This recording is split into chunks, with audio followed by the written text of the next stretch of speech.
So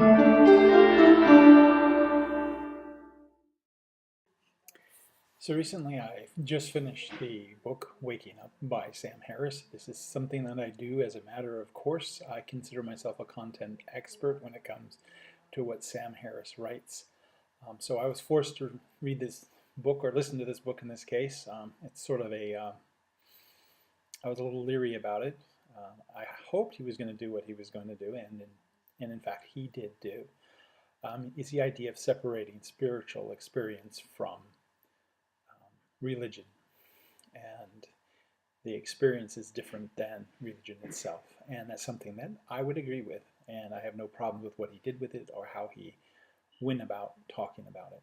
So we can all breathe a sigh of release. He's not going crazy, but it is an interesting introspection that I think is a worthwhile read if you're interested in that. But one of the conclusions that I have had is people that meditate probably need to meditate, and the people that don't meditate may not need to meditate or use those kinds of spiritual experiences. It's really a personal preference.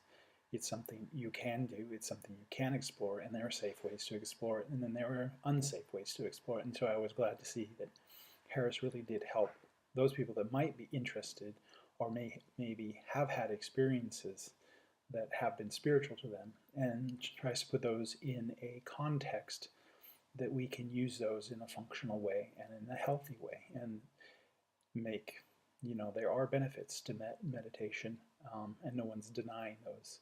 At least the rational people that I'm aware of are not denying those. So I think he's successful, and I do think that it's a worthwhile read, and it is always fun to explore and to listen to the mind of Sam Harris, because he is, I think, a worthwhile read in whatever he writes. And I tend to read all of what he writes, and I am also critical. And I stand behind my criticisms. And this book, in some ways, only reinforces why we need to be critical of each other, not in a negative way, but in a positive way, so that we can get another glimpse or another perspective of our actions. Because in a way, we are all interwoven together, and in this, and so it's supported in this book in an ironic way. So I do recommend the book. It's not going off the deep end, and it can be very insightful. So anyway, this is my blog post for today, and the book is Awakening by Sam Harris. It's a good read.